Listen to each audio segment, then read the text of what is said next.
The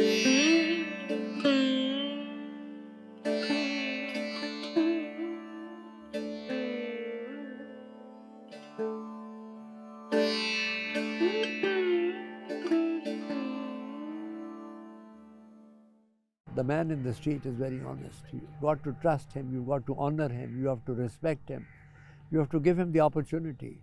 लोग कहते हैं कि आप पाकिस्तान में क्यों बैठे हैं, why don't you go somewhere else? मैंने कहा कि कहीं ऐसी जगह बन सकती थी लम्स ऐसा. My name is Kamran Lashari. I am a civil servant and presently working for the walled city of Lahore. I am here today to talk to someone who is my icon. He is not only my icon, he is icon of the country, of youngsters to elders like me. I haven't ever interviewed anybody. He, I'm sure, has been interviewed several times. But what motivated me, inspired me to do that for the first time in my life is nothing else but to talk to Mr. Babar Ali.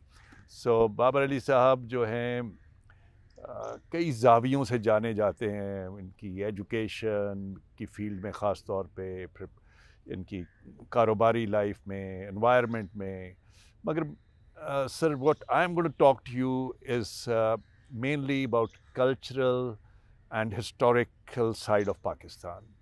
So we know that you have you dive deep into these matters as well. You have a very wide-ranging understanding of things. So certain things which bug me or agitate me, I thought, whom should I look up to? So one person who, because of his creativity, integrity, knowledge, and patronization of art and culture, that is what has brought me to you. So coming to my few questions. First of all, please educate me, how is your vision about Lahore in terms of its cultural and historic importance? We say it is the cultural capital. Lahore is the cultural capital of Pakistan. It is a living hub of 1,000 years, whatever. It has maintained or gained some importance, but still it's not where it should be. And how could it be? May I have some take? Yeah, well, I'm only a student. I'm no authority on the subject, but having been born in Lahore 96 years ago, so it's a fairly long association with this wonderful city. I grew up in Lahore. My mother came from the walled city, from Bazar-e-Hakima. She came from the Fakir Khana family. So as a child, I mean, as soon as she got married, she of course moved out of the walled city, because my father lived in Firozpur. So she spent the first few years of their married life in Firozpur, and then my father moved his business to Lahore, and it was outside the walled cities, and he took up residence on the periphery, on Anarkali, and just between the two, Purani Anarkali and the old Anarkali. They took up residence there, and then they built their own house on Rettigan Road, which is next to Central Model School, and that's where I spent the first 8 years of my life. And then we moved to Davis Road, and from Davis Road we moved to Gulberg after partition. But it has been it's a lifelong association with the city, and during these 4 decades, one has seen a major change in the city. It was always an important city in northern India, because it was center of education for northern India, right from the frontier up to Delhi. There was no other city that provided the facilities, and it had an old historical legacy. Of course, and it was a city of mixed culture, mixed religions. Half the population of Lahore, I would say, was non-Muslim. Not many Sikhs, but mostly Hindus, and economically they were better off. This is what I saw. And the Muslims but were prominent, and there was a total harmony within the city. There was no tension. They lived next door to each other. There were no mohallas or streets exclusively for any particular class or any particular religion. So this is how I grew up, and I have had a wonderful association with the city as it developed. And of course, post-partition, it has been another development in the sense that all the non-Muslims went from here. There was a massive influx of people from India. And I must say, to the credit of Lahore, that it had a tremendous ability to absorb, welcome, and assimilate the people who came up from outside. I never heard the word muhajir to anybody who was not born here. So this, I think, speaks well of the local attitude to people who were not born here. So that is it's a credit to the people of Lahore, and it was across the entire economic sectors. It's not only the well-to-do, but the middle class, the shopkeepers, the people who are at the bottom of the pyramid. They had no bias against anybody. So this has been and I think that goes to the credit of the people of Lahore. Just what I gather, there was great social harmony between different religions and communities. And we created Pakistan, which was mainly, as we read in the textbooks, for purity and peace, and securing the Muslim rights. And among the rights, the most important is the right to live and be secure. What has happened in all these years that first we got segregated from the Bengalis. We could not live with them either. And now it seems we are at war with ourselves. The same mosques and shrines which were even in non-Islamic times, perhaps not as unsafe as they are today. We keep seeing aggression, violence inside and outside the mosques when we are now 98–99% Muslims. So what has really happened? What do you think? I personally feel that most of this has happened in the last 25 years. The clergy, which had a certain role in society, you called in the Maulvi when a child was born to give azan. You called him at the time of Bismillah, induction of a young person with, Bismillah, it's the first lesson. Then later on, when there was the person was old enough to be married, you called the mullah for the nikah, and then later on in life, and when somebody died, you called him to say. So the clergy had a very defined role, and they had, and of course, they led the prayers in the mosque, but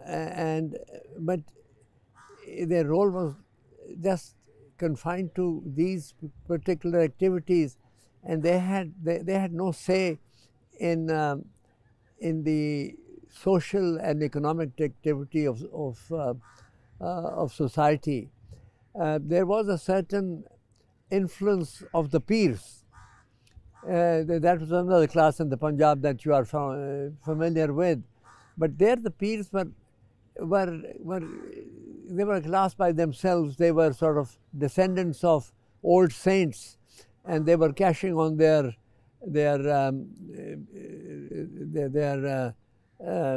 family ties, but they meant no harm to anybody. People revered them, gave them respect, provided them resources, just with the way of paying homage to their elders. But religion was very much a personal matter. It was not something that you ever sort of flaunted. You know, when there were non-Muslims, you respected their festivals, you respected their days of importance. Similarly, during our festivities, they took part in it, they celebrated with us. And when they went away, for the first 25, 30 years, there was a continuity of the same kind of feeling, and nobody ever questioned or asked you your particular faith, whether you were a Shia or a Sunni or a Wahhabi. That was your personal matter. But this has emerged in the last 25 years, and it has raised its ugly head, which needs to be tackled, because this creates unhappiness among people. It creates divisions, divisions and unnecessary conflict between individuals, and this is something which needs to be discouraged, squashed. I mean, I've seen, you know, the growth and development of the Pakistan movement. I was old enough to attend the session in what was then the Minto Park, which is now, you know, the ground where the Pakistan session was held, and the resolution was passed. I attended all the meetings, and I also had as I was a very keen student of, though in my studies I was studying science, but I took interest in politics because of my families. There were no politicians, but they were interested. They knew the political leaders very well, Mr. Jinnah, Mr. Liaquat Ali Khan and others, and also the Punjab leaders. Initially it was Sir Sikandar Hayat and then Malik Khaizat and others. And we, you know, the Pakistan movement was really not based on it was on an economic factor. I heard Qaid, I read his speeches. He said all we wanted was our due share of our rights in the country. We are 25%, he said, we want 25% jobs in society. We don't want to be discriminated against. And that is what he was asking for. He was not asking for anything more. And then finally it came to it that the majority population, Hindus, they were not prepared to give your due share. So it was their narrow-mindedness that created Pakistan. It was not something that anybody cherished. We wanted to live in harmony with the rest of India. But all we wanted was ability to prosper within our own means and not to be discriminated against. Right. Now, sir, I just want to know that this land where we live, it has a 5,000 years of history. It's one of the oldest civilization, a very rich, colorful culture, and many values attached to it. But somehow, don't you think we are not as connected with these 5,000 years as with the Muslim times only? So the culture is not religion bound, but region bound. So when I look at Iran or Turkey or Egypt for that matter, now Egypt is a case in point, which had the pharaohs who are in a way the villains in the Holy Quran, and yet they are celebrated in their books, in their mummies, in the shape of their temples and gods and goddesses, and tourism. And Egypt has also been all along uh, invaded, conquered by many civilizations. And it's a very orthodox Muslim country. Yet, it has been able to own up and celebrate its entire history without qualms. Here, if I try to correlate, what do you think has gone wrong that we are shy of, or it's in a back burner, the priest of priest king of Harappa and Manjadaro, or the dancing girl, and all that history which is for 5,000 years? Yeah. Well, I don't think the present regime or the or this has been a neglect since the creation of Pakistan. If you're familiar with the rule of the British, when they came to India, you may have seen this note as the speech of Lord Macaulay in the Parliament, where he said it's a very civilized country, and if we have to remain in India and to dominate, we have to wipe out their legacies and their memories, and we have to totally blanket their past and show them that we are the ones who have brought new civilization. And I can tell you, as a student of H.C. College, we were never taught Indian history.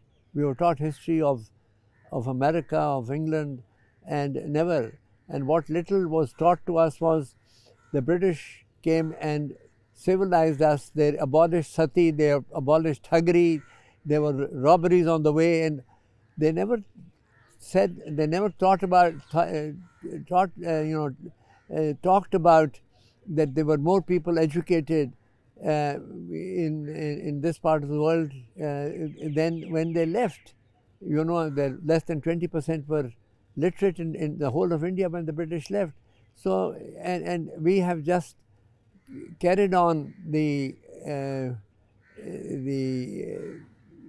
our textbooks, what the British had left here, and we have not tried to probe and go back to discover what was there before the British came. And what little I have read, these various invaders that came through, right, starting with Alexander, and then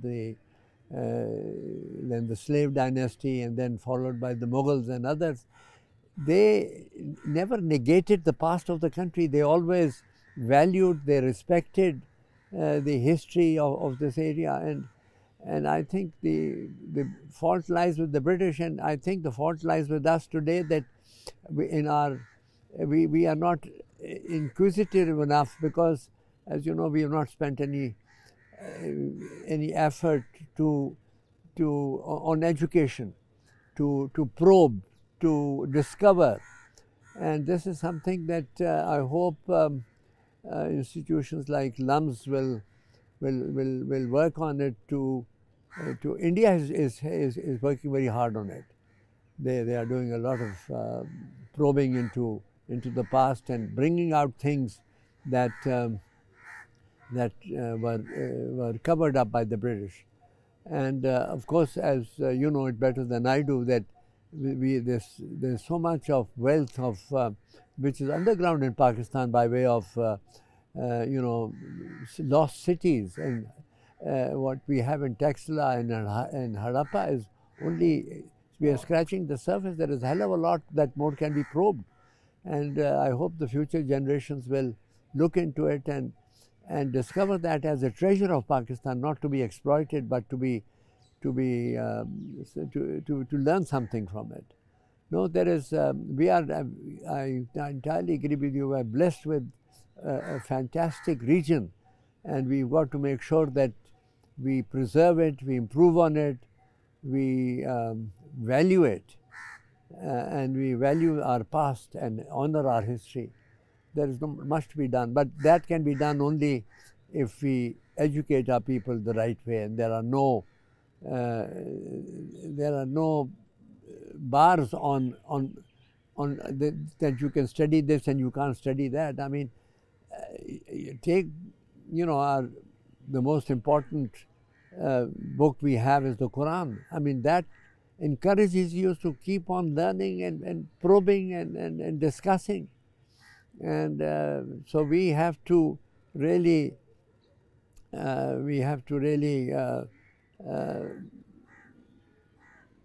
revolutionize our way of looking at education.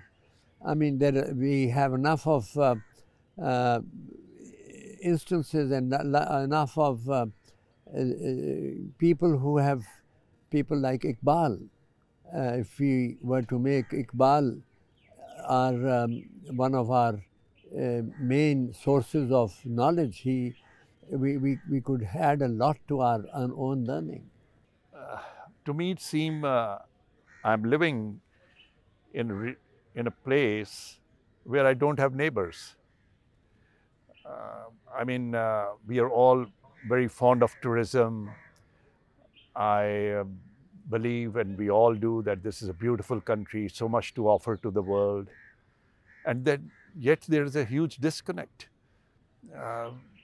On all the four sides, we cannot visit, nobody can visit from there. So the only neighbor we have ended up with is UAE, who do not understand our language. We can't mix up with them. And then places that we visit, let's say Turkey or UAE or whatever, and West, it's a one-way street. Nobody, I mean, very few come from Turkey or Iran or... aren't we locked ourselves culturally, mentally? I entirely agree with you. I mean, many years ago, this is 1952, I attended a conference in Moscow. This was the first economic conference that took place in Soviet Union after the war. And I remember the head of the British delegation there, he said, let us break this iron curtain by driving through it and allow people to move in both directions, because unless people move, ideas will not move. And I think I've been talking to people here, they say that India is not cooperating with us, they don't give us visas. I said, you abolish visas for the Indians, give them a visa on arrival. You know, if you want people to come, make it easy. Just imagine if today people from Baga can come to Lahore, what will be the condition of Lahore's tourism and the business? And they are hungry to come here.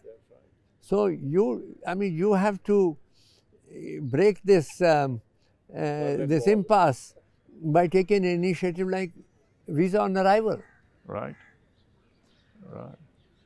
And the amount of foreign exchange it will generate, we are hungry for every dollar that come in. So yesterday I met somebody who had been to Bhutan, and he was telling me that to go to Bhutan, you are allowed as many days as you want to stay there, but you have to spend $200 a day.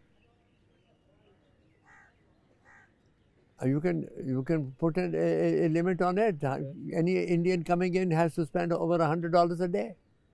When I look at Bhutan, Nepal, or South Asian countries, people are visiting them despite they are not even as rich and as well structured as we are, you see, and Sri Lanka and so on and so forth. Here, I think there's two things, two obsessions.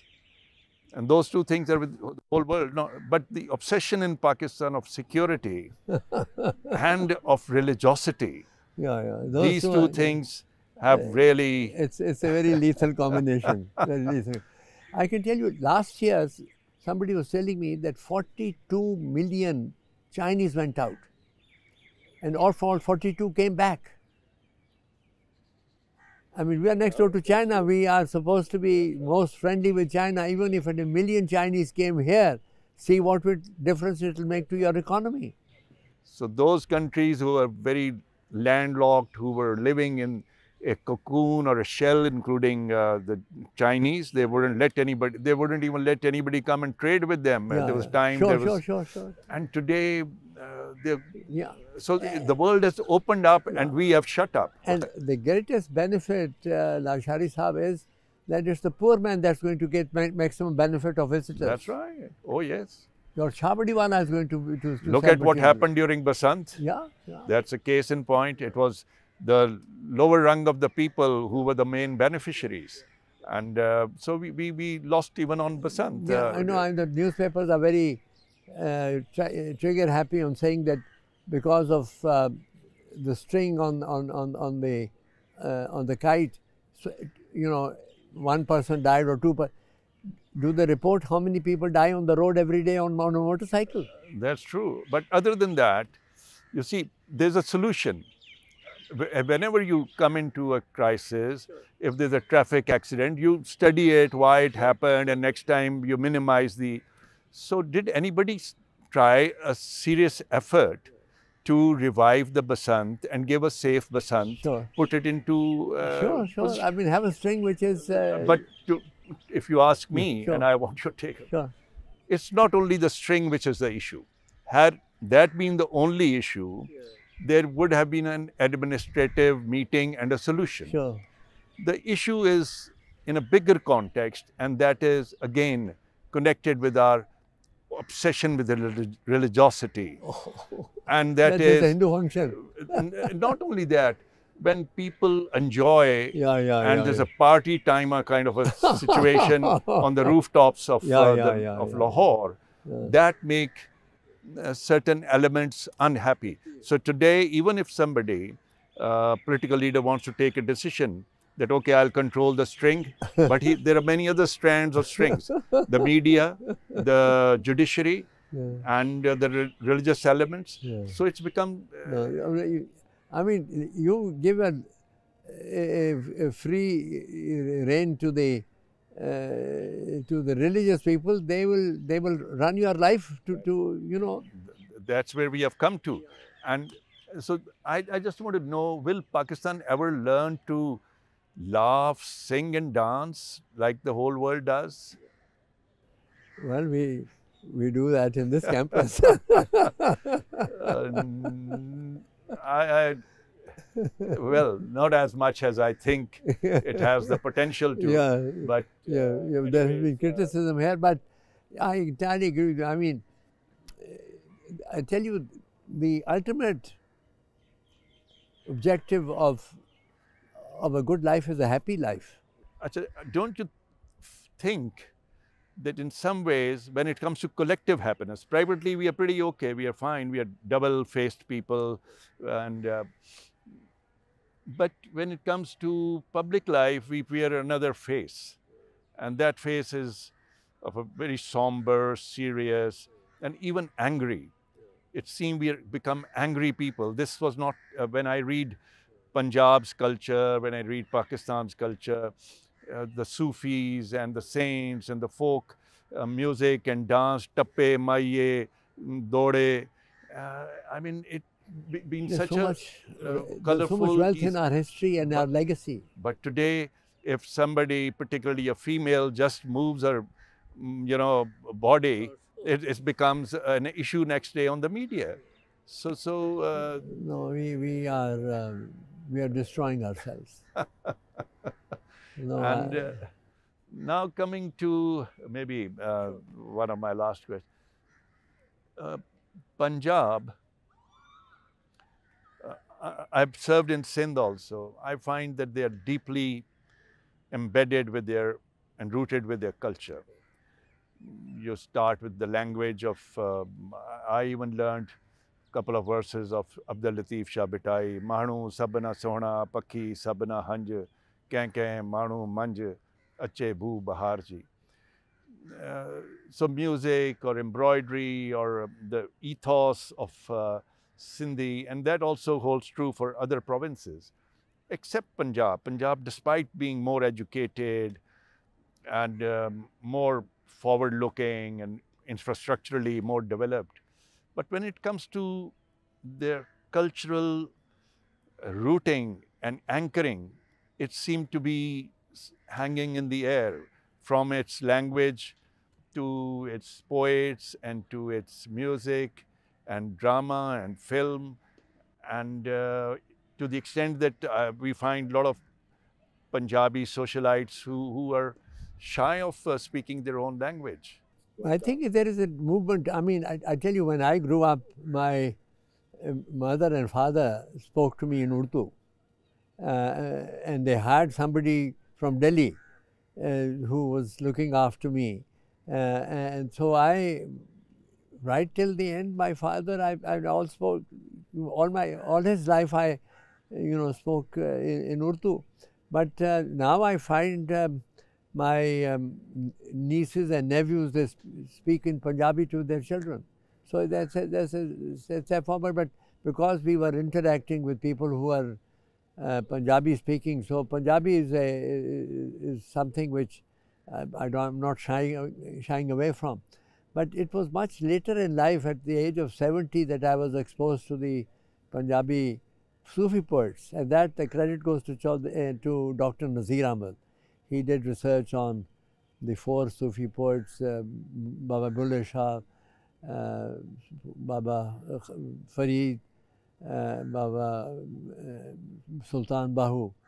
So when we were fortunate enough to publish their works, and it's made it very popular in the country. But Punjabi is very rich, and now the researchers say that Punjabi is much older than it's one of the original language of the country, and it's very rich in its vocabulary and in its expression, and there's no reason why we should not be proud of our heritage of the language. And as you probably know, that almost every 50 miles the dialect changes. Absolutely. They have different words, different expressions, and that should be encouraged. And not only dialect, the stitch changes also, the embroidery stitch, the food also changes. So we should keep on encouraging that. Yeah, this diversity is our huge strength, and we should celebrate that. Now, we are all looking for Pakistan's, what shall one say, solutions to many of its challenges. And most of the time we're looking for somebody who will be dropping from the sky and be a great leader who will be a panacea and bring all solutions. But to me it seemed that we can't wait till eternity. It is the social and cultural renaissance, or our redemption actually lies in that, because if the people don't change, no matter what kind of leader we have, that will still not make much difference. The social values, the beliefs that we carry, the attitudes to work, work ethics, or our general morality, integrity or honesty, and our dealings with each other, and wastage, uncleanliness. There are so many social aspects and cultural which we all can deal without waiting for that leader. And yet that's not happening. Even, for instance, one of the great resources is time. But the way this nation, and we all, except, I mean, you're a role model in that. I had to come on time, and they told me that you are always 5 minutes before the fixed time. But that's an exception. You see, very few people. Otherwise, you go to a wedding, you go to any social gathering, you go to even official meetings, and time is something which we don't value. So how do you look at this whole situation? I think this is attitude and education, it should start at the primary school. I mean, one day I'll take you to the village that I'm looking after. We don't belong to the village, but this village was bought by my elders about almost 80 years ago, long before partition. And we have set up a school there for girls. And because the quality of teaching is so good, girls are coming from 42 villages on their own to come and study there. And we have instituted certain programs. We said there are going to be no janitors here. The teachers and the students have to clean the bathroom and the latrine and everything, and it works. No problem at all. So you have to tell people, and I told them that when I go to England, I have to clean my own bathroom, or in America. So why can't we do it here? Why should we have somebody whom we think is of a lower class that can look after the dirt that you've left in the bathroom? You should do it yourself. I mean, these are small things, but they are important in your life. And of course, time, as you say, is finite. A day that is gone is a day is lost. So you have to honor, you have to respect time, because when you are late, you are wasting everybody's time.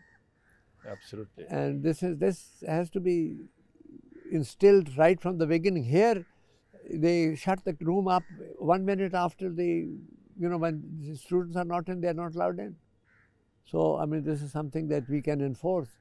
And so, these are things that can be done. I mean, it's not something which you need somebody coming from the sky to help, but you have to enforce it. You have to do it yourself first.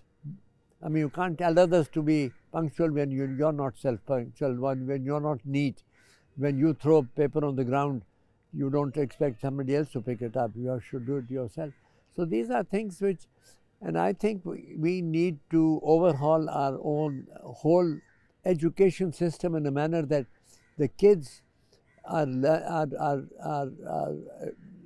are taught how to be good students. And good human beings. Good human beings. I mean, be honest. I mean, somebody asked me the other day, he said, what do you expect a student from LUMS to do? I said, he'll never tell a lie. Very good. To me, that is enough. Ultimate, right. So these are things that have to be instilled into people and encouraged and rewarded and honored. You don't have to go anywhere else. I mean, they say that reading of the Quran is compulsory. I said not just reading, but understanding the Quran. I mean, there's everything in the Quran. It says pura tolo. That word gives you a complete, complete lesson on life. Be fair. And mizan. Yeah. You're doing balance and don't cheat anybody. Right. That's right. Is there one way that I respect you to my utmost is that you're one entrepreneur of this country whom we all look up to. I would like to probe your entrepreneurial skills. What is that makes Babar Ali throughout his life so versatile, so creative, and so entrepreneurial? Not only in the sense of that you possess a lot of knowledge or skill, but translating it into action. You know, this place where we are sitting, LUMS, that itself speaks for it, and many other projects. And so how can you give some lesson or a tip on this, that our young ones who are getting disillusioned, leaving the country, they find some hope also and learn from your entrepreneurial attitude to life? Well, I must, give credit to my parents, the way, especially my mother, the way she brought us up. We were a large family. My father and his brother were two very close. They were their partners throughout their life, because they lost their father in 1900, when my uncle was 20 years old and my father was 15 years old. So they inherited some businesses, but they built it up by working together, and they remained partners throughout their life. My uncle had one son and three daughters, and of course his son was about a couple of years younger to me, and he had a lot of toys because he was the only son of my uncle. And my mother said, I had one toy, and said, you should be happy he has two toys, never be jealous of anybody. And that has stuck with me, that I'm never envious. If I see somebody succeeding, doing better than me, riding a bigger car than me, I'm very happy. So good luck to him. So one is that being envy and being jealous, I think is a disease that one should stay away from. Then as one went into business and developed and learned a lot, almost all our businesses are joint ventures with foreigners. And the only reason that our partnerships have succeeded is that we have had, I've had this attitude, you treat your partner the way you want him to treat you. You can't have two different this thing. And in your business, you cannot be the only winner. Your supplier has to make profit, otherwise you'll have no supplier. Your distributor has to make profit, because otherwise there won't be. Your employees have to be well taken care of, otherwise they will run away from you. So you have to be fair to everybody, and you still can be successful because everybody is happy. And I tell people who are working in our organization, the most important thing is you got to enjoy your work. If you don't enjoy your work, this is not the company that you have to be with. Go somewhere else, because if you don't enjoy, the best will not come out of you. And we'll make sure that you are not shortchanged as far as your compensation, emoluments. We'll take care of your kids, you'll take care of your family. Everybody's insured, everybody gets provident fund so that they have enough of resources when they retire. So, but it's the general attitude. I mean, by the grace of God, we have a number of companies, and these are all professionally managed. I never say, how is my company doing? I say, how is your company doing? You give them the ownership. Ownership in a true sense. You let them feel that they own the place. Not only the person at the top, but even at the bottom. He's the most important person, because he's working, he's running the machine. So you have to respect everybody that works with you. It's not a servant-master relationship. It's a colleague. They're all colleagues. And this is something that, and in politics, I mean, if people were to treat their voters with respect, this would be a different country. And I believe that unless we have somebody who is from the bottom of the pyramid coming into politics, into your parliament, nobody will solve his problems. He is the one who will tell you what to do. And he is a very honest man. The man in the street is very honest. You've got to trust him, you've got to honor him, you have to respect him, you have to give him the opportunity. And this is something, with, I mean, you are a very important member of the civil service. This is something that you need to tell the people who are policy makers, that this is absolutely important. I give you a very interesting example of the Quaid-e-Azam. Prior to partition, the Muslim League used to have their annual jalsa at different cities of India. That had, in 1940 was in Lahore, then it was in Delhi, in Lucknow, Patna, all these places where there was a good Muslim population, and they wanted to take the participation people from different. So in one of these jalsas, somebody got up and he said, I propose that Mr. Jinnah be made president of Muslim League for life. Right. And he immediately got up. He said, I'll never accept that. I'm here to serve you for a year, and after a year I'll come and tell you what I have done, and only then you should decide whether I deserve to be appointed the next year or not before more than that.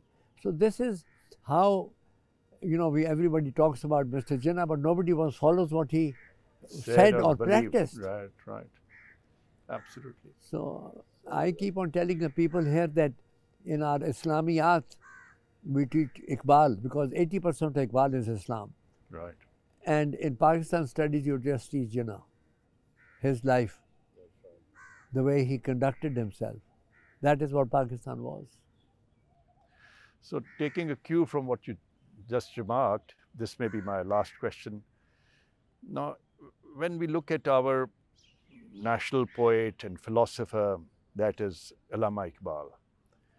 So his main spirit of the entire philosophy or poetry is to raise youth to a level called Shaheen, who can take flight to unexplored areas and adventurism and exploring and achieving and delivering.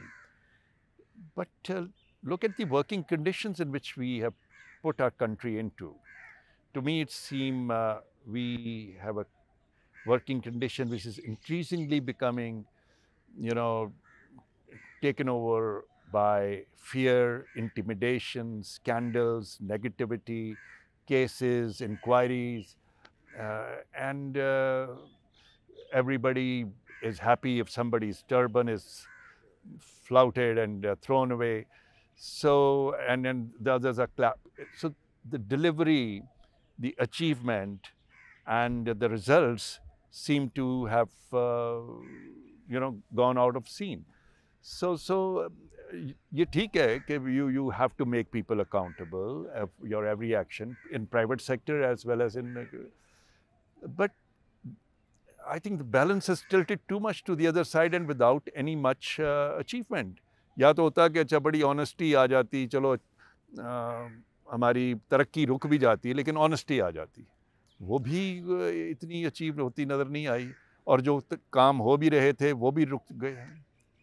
नहीं, आपने देखा होगा कि जिन लोगों को सज़ा मिल रही है, it is not for any crime they have done, it's because they have run foul, किसी का काम नहीं उन्होंने किया, not for something that they did wrong. Yeah, they're on the wrong side of somebody.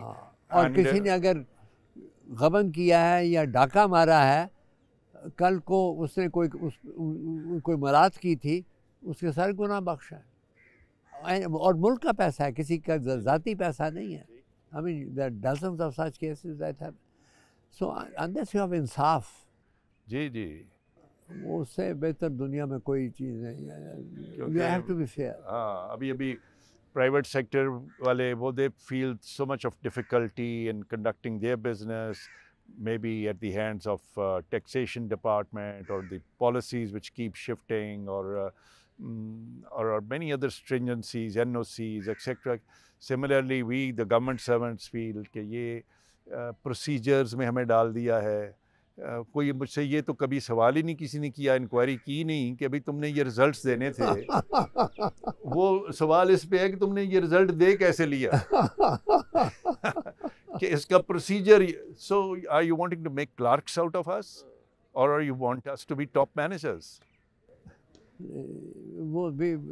We have totally, you know, got ourselves entangled in things which are meaningless. That's right.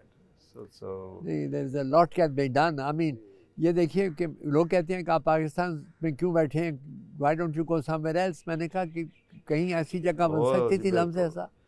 बिल्कुल नहीं जी. उसके अलावा अब मैं बाहर घूमने का बड़ा शौकीन हूँ. मैं 15 दिन सोच कर जाता हूँ, तो 5वें दिन मैं घड़ी देखता हूँ कि और तारीख देखता हूँ मैं अपने मुल्क में कब वापस जाऊँ.